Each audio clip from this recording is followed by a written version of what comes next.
दोस्तों ये है दुनिया का खूबसूरत और प्यारा मुल्क सऊदी अरब। सऊदी अरब रकबे के लिहाज से दुनिया का 13वां बड़ा मुल्क है। सऊदी अरब की आबादी 3,41,44,701 अफराद पर मुश्तमिल है। सऊदी अरब की तमाम आबादी इन दो लाइनों में रहती है। सऊदी अरब की एक लाइन रेड सी जबकि दूसरी पर्शियन गल्फ से शुरू होती है जो रेड सी तक जाती है। इन दो लाइनों के अलावा तकरीबन तमाम सऊदी अरब खाली है। सऊदी अरब का शहर मदीना भी इसी के करीब वाक़या है। आखिर क्या वजह है कि सऊदी अरब इतना अमीर मुल्क होने के बावजूद भी खाली है?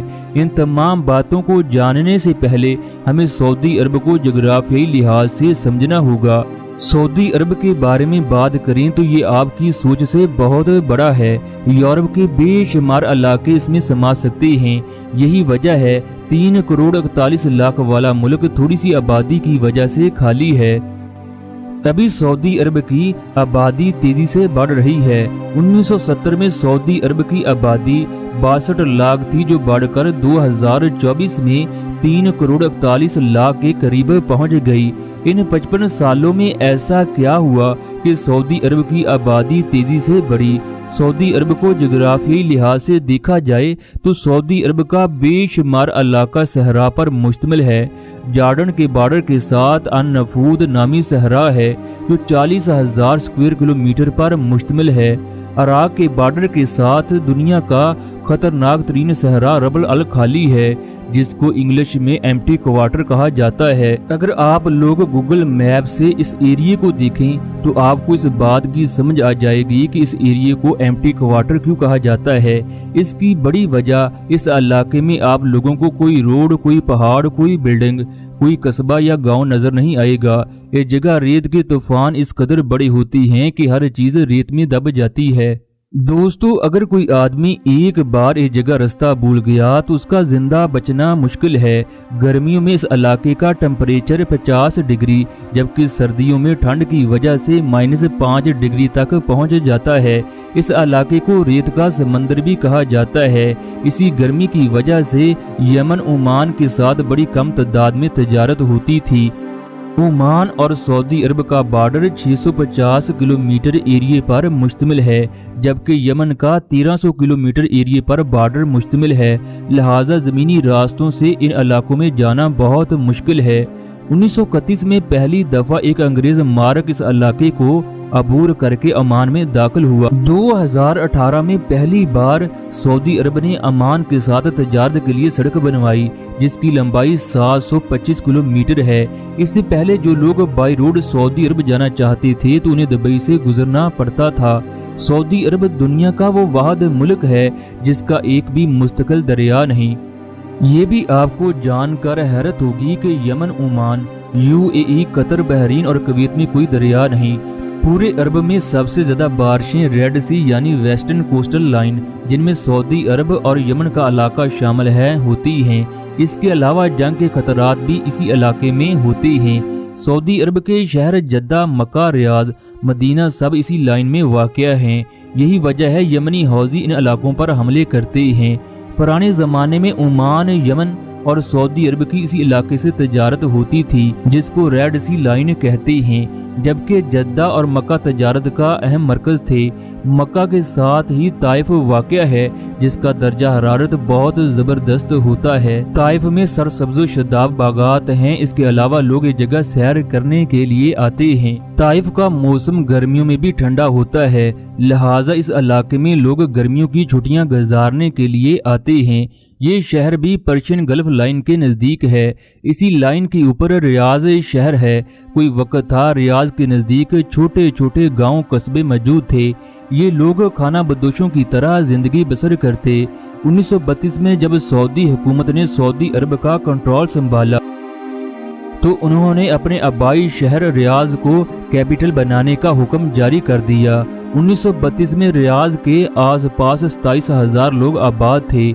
उस वक्त मक्का सऊदी अरब का सबसे बड़ा शहर था जिसकी आबादी 80,000 के करीब थी। मगर इस्लामी कवानीन के मुताबिक कोई भी गैर मुस्लिम मक्का और मदीना में दाखिल नहीं हो सकता था जिसकी वजह से किसी भी सूरत मक्का और मदीना कैपिटल ना बना। क्योंकि कैपिटल में पूरी दुनिया के लोगों ने आना होता है, जिसकी वजह से सऊदी अरब के लिए दूसरे ममालिक से ताल्लुकात कायम रखना मुश्किल हो जाता। यही वजह है रियाज को सऊदी अरब का कैपिटल बनाया गया। इसके अलावा भी रियाज मुल्क के सेंटर में वाक़या है, लिहाजा रियाज को ही नए कैपिटल के तौर पर मुंतखब किया गया। सऊदी अरब की खुशकिस्मती है कि रियाज के पास दमाम में 1938 में तेल दरियाफ्त हुआ, जिसने सऊदी अरब को 4 चांद लगा दिए। 1974 में जब तेल की कीमतें बढ़ी तो सऊदी अरब पर डॉलरों की बारिश होना शुरू हो गई। सऊदी अरब ने नए शहर आबाद करना शुरू कर दिए। उस वक्त सऊदी अरब की आबादी 62 लाख थी। दमाम में चंद 100 के करीब बस्तियां आबाद थीं, लिहाजा सऊदी अरब ने तरक्की की मनाजिल तय करना शुरू कर दी। सऊदी अरब में मुलाजमतों की मांग इस कदर बढ़ी कि सऊदी हुकूमत को पाकिस्तान और इंडिया से बेशुमार लोगों को लेना पड़ा, जिन्होंने सऊदी अरब की तरक्की में अहम किरदार अदा किया। सऊदी अरब में पानी की तरह पैसा खर्च होने लगा, जिसकी वजह से देखते ही देखते दमाम की आबादी 20 लाख तक पहुंच गई। सऊदी हुकूमत ने अपने शहरियों को तालीम से लेकर पानी तक फराहम किया, उन्हें घर बनाकर दिए, पहाड़ों के अंदर बिजली को फराहम किया, गाड़ियां दी, पेट्रोल फराहम किया, हत्ता के काम न करने वालों को वजीफे दिए। उस वक्त सऊदी अरब की आबादी इंतहाई कम थी, लिहाजा वो दिल खोलकर खर्च कर रहे थे। वो शहर जो कभी झोंपड़ियां और बस्तियां हुआ करते थे, वो देखते ही देखते दुनिया के जदीद तरीन शहर बन गए। इस वक्त सऊदी अरब की 80% आबादी शहरों में रहती है। रियाज शहर दुनिया का जदीद तरीन शहर बन चुका है।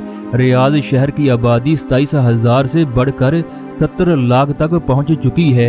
सऊदी अरब ने इसी दौरान इसी लाइन के ऊपर बेशुमार गांव कस्बे आबाद किए।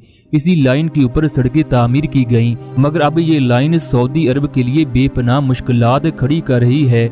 इस लाइन पर आबाद होने वाले शहरों पर बिलियन डॉलर खर्च किए गए। ये जगह बेपनाह पानी के मसाइल पैदा हो चुके हैं। इन मसाइल के हल के लिए सऊदी अरामको कंपनी ने पानी की तलाश शुरू कर दी।